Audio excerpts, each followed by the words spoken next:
All right, let's hop into the first game, guys. Here we go. Coming into this match. All right, so we got Kepsi. It looks like she's running self-care. Interesting perk.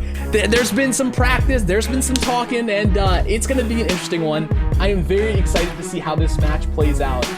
So it looks like he's kind of hovering over this gen. Let's see if there's any gens being worked on at the moment. It does look like the Dade is on a gen. This is fantastic. They have 2 people on a gen at least, at the very least.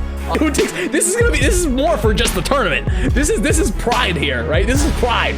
There's been some words exchanged, and there's a little bit of a rivalry here. So I'm very excited to see how this game pulls out. But Master Sander, welcome on in. Thank you a ton of blood points. Should be very interesting. So as you saw, they did find the ruin right off the bat. Like we said, there's 4 survivors in the area. So it looks like he's kind of hovering over this gen. Let's see if there's any gens being worked on at the moment. It does look like the Dade is on a gen. This is fantastic. They have 2 people on a gen at least, at the very least. And it does not look like they're choosing to heal here. What do you think about this, Shades? I honestly think that's a very good choice. Legion is one of those killers. He's going to injure you again. Yeah. Especially when you're running a build like this, you're going to get injured over and over and over again. So especially with nanophobia stacking, waste so much time. All right, you have to think about points wise, right? Like, do you sacrifice all your altruism points and just not heal each other through the whole match and just try to get gens done, or do you say, you know what, it's gonna take us longer, but we need these altruism points, you know, and we go for the heals. But it does look like he's finally getting his first hook. No gens done at the moment, which is usually a good sign. When you get your first hook, if there's no gens done, that's at least you have a shot in the game. And the ruin looks like it's still up. Still up, and Discord is once again helping him out there, notifying him where those survivors were on that gen. And the ruin looks like it's still up. You know, oh, there goes ruin. It sounds like ruin just got popped, which is huge. I was literally just about to say, all 4 of these survivors have to know where ruin is at this point. I think it was the Claudette who cleansed it, because she tried cleansing it 2 different times. Looks like Dade's gonna be chased. And guys, he's putting tons of pressure on these gens, guys. They have not finished a single gen yet. 2 hooks down. This is pretty solid for him. Oh, and the Crample gets the hats for the bonus points. Team Frozzards coming out with a huge showing. The lowest on the board was 15k. Nick did score 25k. As we said, coming into this game, Legion is fantastic for farming blood points, so he did get a lot of points there. But Frozzards showed up and got that's a big showing there for Frozzards. Very big. And this team is very well put together. They're very well organized, and their plays are very precise, as we've seen before. They know what they're doing, and they make really good decisions and power plays. That was an impressive game. Shades, what do you think that these teams could have done, if anything, differently in that game? Team Frozzards executed this game perfectly. They knew what they were doing. They had a game plan going in, and it showed very strongly here.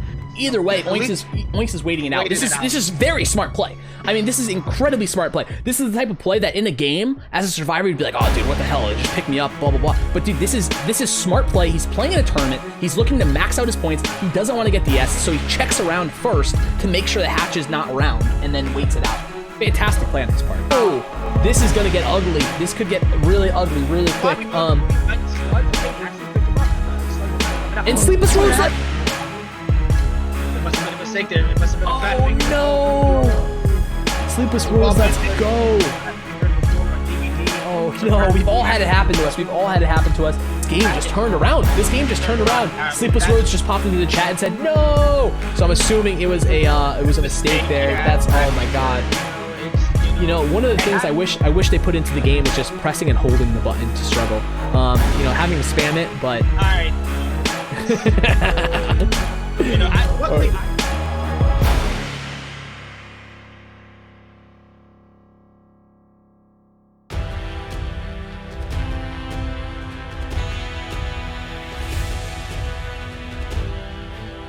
We are going to hop into Team Frozzards versus Solo Team 3. It's going to be our first look at Solo Team 3. We're going to hop into their Survivor match for Game 2. She has like maybe 3 to 4. Yeah, I think she came over from console initially. The grab, what? Wow. Wow. I can't believe that grab. I don't have words. So as we were saying, Aether's played for thousands of hours. I don't know how wow, I'm shocked that grab got off. That felt so late. But what a play by Oinks, just knowing that she was vaulting that pallet, instantly coming around and grabbing. There was no hesitation there. He turned the corner and grabbed. That was unreal. Wow, Shades. Unreal play. And you see another 30k game from Oinks coming out today. Insane. Yeah, they did. Crampo was actually supposed to be their team coach, and he popped in as a sub for somebody. Last minute adjustment. Hey, so man, it shows that he's the coach because he's he came out. He came out to play today, man. He stepped up big for the team. He said, you know what, I'll take the spot. I was supposed to be the team coach, but we're hopping in here and we're gonna play. I think he knew it was almost done. Yeah.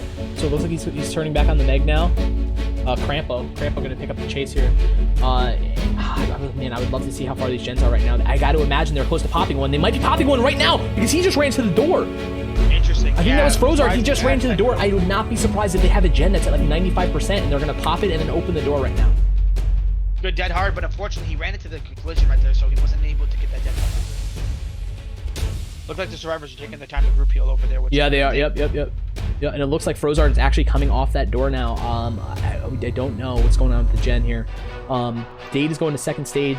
Frozzard is on death hook here, so if he gets hooked, he is going to be dead, and they're going to miss out on those possible escape points. And see what happens. I think that might be enough for Frozzard to move on to the next round, because we watched the second game, right? We watched the second round from Frozzard and Team Solo 3 before. And Team Solo 3, their survivors had gotten like 19, 10, or it was something, I think it was 21, 19, like 15 and 10 or something, 14, right? Or 14, yeah. So if you take a look at Frozzard team, they have 25.6, 22.7, 20, and another 22.5. It looks like that would probably be enough to push them through to the next round. Yeah, their killer factor is only 23,000 versus Oink averaging 30,300. Right. I would imagine that it's going to be Team Frozzard versus Evil Sheep Gaming in the finals, guys. I am excited. I don't know about you, Shades, but I'm freaking readying up here. I then switch to Cold Tower. They're all readying up, and looks like it's going to be Cold Tower, guys, which again does not surprise me because it's a map that was practiced for the event, right? Here we go. Let's see if we have any DCs coming into this game. Let's switch to the killer real quick first. Looks like the killer is good. We have the Oni once again by Kimuri. I'm excited to see it from the start. It looks like he's going up to the top, so he's going to push off the Fang Min off that gen. He sees the scratch marks. Let's hop over to the Fang Min's perspective here.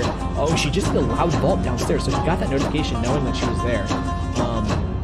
I don't know where the Oni is here. Yeah, Frozzard is a solid player, so you might be right. He might be taking the loops here.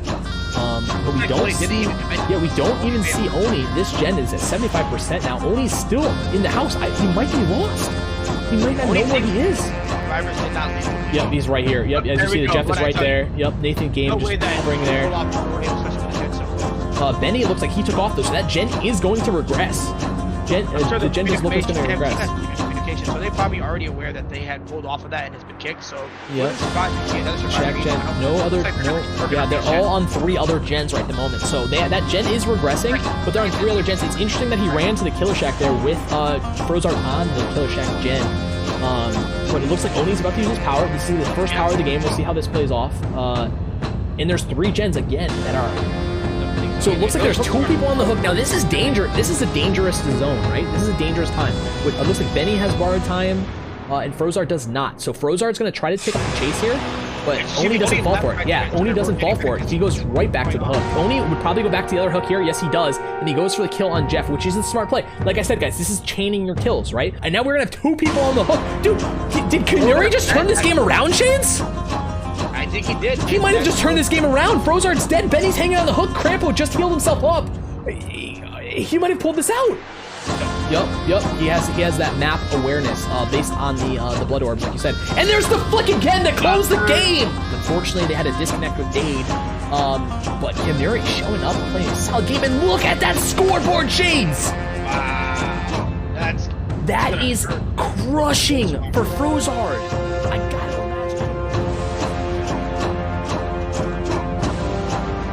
Evil Sheep Gaming did take that first game. It's official on the scoreboards, guys. Evil Sheep Gaming up 1-0, and they're heading into an advantage here. All right, let's hop on in. Let's see if everybody's in here. Hopefully no DCs. Kimuri, I want to look at the killer walking first. Looks like the killer's moving. 1 survivor, 2, 3, 4. We have everybody in the game, and they're off to 3 different gens right off the start, I believe. It looks like 3 different gens. I don't know what Frozzard was. It might have been 4 different gens. I'm not even sure. And they're fiddling back and forth. I wonder if Frozzard is playing this to get objective points. I gotta imagine they're stalling this game out. They know they need points. They're letting this game go on. Yeah, you see this. Frozzard is only at half points on his objective. This is such a big brain play coming out from Frozzard. They're saying, let's not end this game yet. We don't have enough points stacked.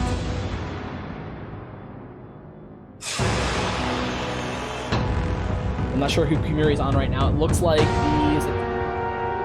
Looks like Nathan Game. Nathan Game went down with the big bang. Dude. Yeah, we're gonna see what happens here. And Oni does have his ult, which is dangerous. This is very, very dangerous for Benny to be playing around, because if Oni gets an ult and he snaps Benny, that's 5,000 more points that they're missing out on. So it looks like Benny's deciding. Yeah, it looks like he decided to leave here. He stayed. He felt out the situation. He said, you know what? Let's just get the 5,000 points. Let's escape. Looks like this is another rough game from Frozzard here. 18.4 and 22.4. I'm really curious to see what Evil Sheep Gaming pulled out there on their Survivor side. Evil Sheep Gaming with the first event win. Huge shout out to Team Frozzard as well for second place. That is no easy feat, guys. 10 teams in this event. 10 teams in this event, and your top 4 will be Evil Sheep Gaming at number 1, Team Frozzard at team 2, and third place and fourth place are Team Vengeance and Solo Team 3, guys. Huge.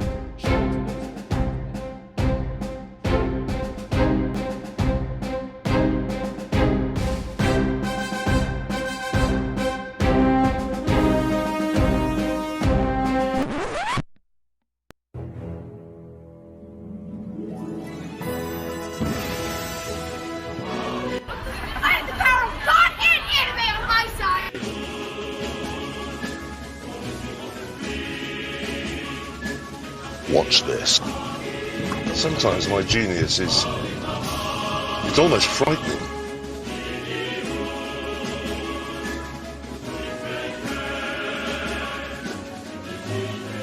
I'm fast as fuck, boy!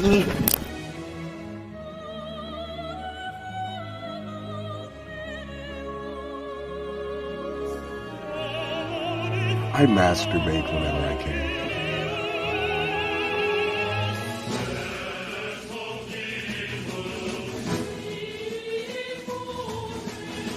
And it oinks with the moonwalks!